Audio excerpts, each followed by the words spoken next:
ಪಹಲ್ಗಾಮ್ನಲ್ಲಿ ಉಗ್ರರ ದಾಳಿಯ ಬಳಿಕ ಭಾರತ ದಿಟ್ಟ ಹೆಜ್ಜೆಯ ಮೂಲಕ ಐತಿಹಾಸಿಕ ನಿರ್ಧಾರಗಳನ್ನು ಕೈಗೊಳ್ಳುತ್ತಿದೆ. ಉಗ್ರರ ಮಟ್ಟ ಹಾಕಲು ತೀರ್ಮಾನಿಸಿರುವ ಭಾರತೀಯ ಯೋಧರು ಆಕ್ರಮಣಕಾರಿ ಆಪರೇಷನ್ಗೆ ಇಳಿದಿದ್ದಾರೆ. ಭಾರತದ ಭೂಸೇನೆ, ವಾಯುಸೇನೆ ಗಡಿಯಲ್ಲಿ ಹೈ ಅಲರ್ಟ್ ಆಗಿದೆ. ರಫೇಲ್ ಎಂ ಎನ್ನುವುದು ಫ್ರೆಂಚ್ ನಿರ್ಮಾಣದ ರಫೇಲ್ ಯುದ್ಧ ವಿಮಾನದ ನೌಕಾಪಡೆಯ ಆವೃತ್ತಿಯಾಗಿದೆ. ಭಾರತೀಯ ವಾಯುಸೇನೆ ಈಗಾಗಲೇ 36 ರಫೇಲ್ ಯುದ್ಧ ವಿಮಾನಗಳನ್ನು ಹೊಂದಿದ್ದು, ರಫೇಲ್ ಭಾರತಕ್ಕೆ ಹೆಚ್ಚು ಚಿರಪರಿಚಿತವಾಗಿದೆ. ರಫೇಲ್ ಎಂ ವಿಶೇಷವಾಗಿ ವಿಮಾನ ವಾಹಕ ನೌಕೆಗಳಲ್ಲಿ ಬಳಕೆಗಾಗಿ ವಿನ್ಯಾಸಗೊಂಡಿದ್ದು, ಸಮುದ್ರ ಆಧಾರಿತ ಕಾರ್ಯಾಚರಣೆಗಳಿಗೆ ಸೂಕ್ತವಾಗಿದೆ. ಸುತ್ತು ಜಗತ್ತಿಗೆ ಸ್ವಾಗತ. ನಮಸ್ಕಾರಗಳು ಸ್ನೇಹಿತರೆ. ಪಾಕಿಸ್ತಾನಕ್ಕೆ ಯುದ್ಧದ ಭೀತಿ ಕಾಡುತ್ತಿರುವಾಗಲೇ ಭಾರತ, ಫ್ರಾನ್ಸ್ ಇಂದು ಮತ್ತೊಂದು ಮಹತ್ವದ ಒಪ್ಪಂದಕ್ಕೆ ಸಹಿ ಹಾಕಿವೆ. ಭಾರತ ಇಂದು ಫ್ರಾನ್ಸ್ನಿಂದ 26 ರಫೇಲ್ ಫೈಟರ್ ಜೆಟ್ಗಳನ್ನು ಖರೀದಿ ಮಾಡುವ ಮೂಲಕ ಒಪ್ಪಂದ ಮಾಡಿಕೊಂಡಿದೆ. ಈಗಾಗಲೇ ಭಾರತೀಯ ವಾಯುಪಡೆಯಲ್ಲಿ ರಫೇಲ್ ಫೈಟರ್ ಜೆಟ್ಗಳು ಇವೆ. ಅವುಗಳಲ್ಲಿ 2 ಸ್ಕ್ವಾಡ್ರನ್ ರಫೇಲ್ ಫೈಟರ್ ಜೆಟ್ಗಳು ಪಾಕ್ ಮತ್ತು ಚೀನಾ ಗಡಿಯಲ್ಲಿ ನಿಯೋಜನೆ ಮಾಡಲಾಗಿದೆ. ಸದ್ಯ ಪಹಲ್ಗಾಮ್ ದುರಂತದ ಬಳಿಕ ಭಾರತ ಹಾಗೂ ಪಾಕಿಸ್ತಾನ ನಡುವೆ ಉದ್ವಿಗ್ನ ವಾತಾವರಣ ಮನೆ ಮಾಡಿದೆ. ಈಗಾಗಲೇ ಭಾರತದ ಬಳಿ 36 ರಫೇಲ್ ಯುದ್ಧ ವಿಮಾನಗಳು ಕಾರ್ಯನಿರ್ವಹಿಸುತ್ತಿವೆ. ಇದೀಗ ಹೊಸದಾಗಿ ಅತ್ಯಾಧುನಿಕ ರಫೇಲ್ ಎಂ ಯುದ್ಧ ವಿಮಾನಗಳು ಭಾರತದ ತೆಕ್ಕೆಗೆ ಸೇರಿಕೊಂಡರೆ ಭಾರತದ ಬಳಿ ಒಟ್ಟು 62 ರಫೇಲ್ ಎಂ ಯುದ್ಧ ವಿಮಾನಗಳು ಹೊಂದಿದಂತಾಗುತ್ತದೆ. ಪದೇ ಪದೇ ಭಾರತದ ಮೇಲೆ ಕಾಲು ಕೆರೆದುಕೊಂಡು ತಂಟೆ ಮಾಡುವ ಪಾಕಿಸ್ತಾನಕ್ಕೆ ಭಾರತದ ಈ ಒಪ್ಪಂದ ಎದೆಯಲ್ಲಿ ನಡುಕ ಹುಟ್ಟಿಸಿದರೂ ಅಚ್ಚರಿಯೇನಿಲ್ಲ. ಭಾರತ ಮತ್ತು ಫ್ರಾನ್ಸ್ 63,000 ಕೋಟಿ ಮೊತ್ತದ 26 ರಫೇಲ್ ಎಂ ಯುದ್ಧ ವಿಮಾನಗಳ ನೌಕಾದಳದ ಆವೃತ್ತಿಯಾಗಿದ್ದು, ಸಮುದ್ರ ಕಾರ್ಯಾಚರಣೆಗಳಿಗಾಗಿ ವಿನ್ಯಾಸಗೊಳಿಸಲಾಗಿದೆ. ಇದು mica, magic, side winder, ಹ್ಯಾಮ್ಸ್, ham ನಂಥ ಕ್ಷಿಪಣಿಗಳನ್ನು ಹೊತ್ತೊಯ್ಯುತ್ತದೆ. ಇದರಿಂದ ಭಾರತೀಯ ನೌಕಾದಳದ ಶಕ್ತಿ ಹೆಚ್ಚಲಿದೆ. 2 ಎಂಜಿನ್ ಮತ್ತು 1 ಸೀಟಿನ ರಫೇಲ್ ಅತ್ಯಂತ ಶಕ್ತಿಶಾಲಿ ಫೈಟರ್ ಜೆಟ್. ಇದು ಗಾಳಿಯಿಂದ ಗಾಳಿಗೆ ಮತ್ತು ಗಾಳಿಯಿಂದ ನೆಲಕ್ಕೆ ದೂರದವರೆಗೆ ಹೊಡೆಯುವ ಕ್ಷಿಪಣಿಗಳನ್ನು ಹೊಂದಿದೆ.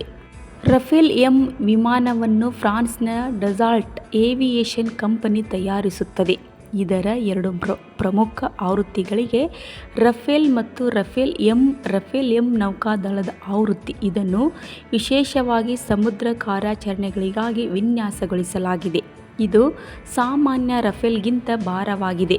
ಇದರಲ್ಲಿ ಬಲಿಷ್ಠ ಲ್ಯಾಂಡಿಂಗ್ ಗೇರ್, ಟೈಲ್ ಹುಕ್ ಮತ್ತು ಮಡಿಸಬಹುದಾದ ರೆಕ್ಕೆಗಳಂಥ ವೈಶಿಷ್ಟ್ಯಗಳಿವೆ.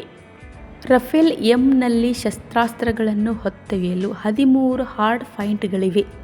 ಈ ವಿಮಾನವು mica, magic, side winder, ham ಮತ್ತು ಹ್ಯಾಮ್ನಂಥ ಗಾಳಿಯಿಂದ ಗಾಳಿಗೆ ಹೊಡೆಯುವ ಕ್ಷಿಪಣಿಗಳನ್ನು ಹೊತ್ತೊಯ್ಯುತ್ತದೆ.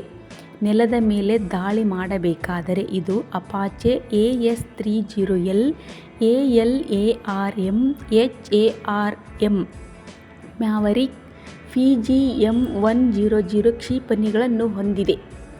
ಸಮುದ್ರದಲ್ಲಿರುವ ಯುದ್ಧ ನೌಕೆಯನ್ನು ನಾಶ ಮಾಡಲು ಇದು ಎಕ್ಸೋಸೆಟ್ AM-39, ಪೆಂಗ್ವಿನ್ 3 ಮತ್ತು ಹಾರ್ಪೂನ್ ಕ್ಷಿಪಣಿಗಳನ್ನು ಬಳಸುತ್ತದೆ.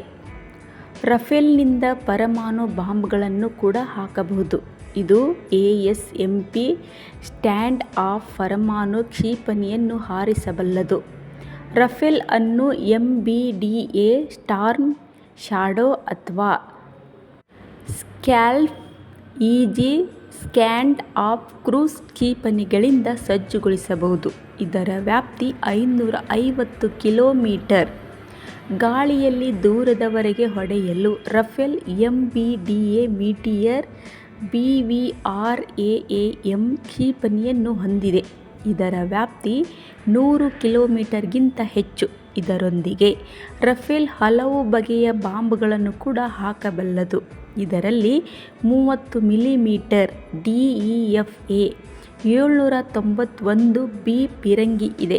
ಇದರಿಂದ ನಿಮಿಷಕ್ಕೆ 2500 ಸುತ್ತುಗಳ ಗುಂಡು ಹಾರಿಸಬಹುದು. ರಫೇಲ್ನಲ್ಲಿ ಥೇಲ್ಸ್ನ ಸ್ಪೆಕ್ಟ್ರಾ ಎಲೆಕ್ಟ್ರಾನಿಕ್ ವಾರ್ಫೇರ್ ವ್ಯವಸ್ಥೆ ಕೂಡ ಇದೆ.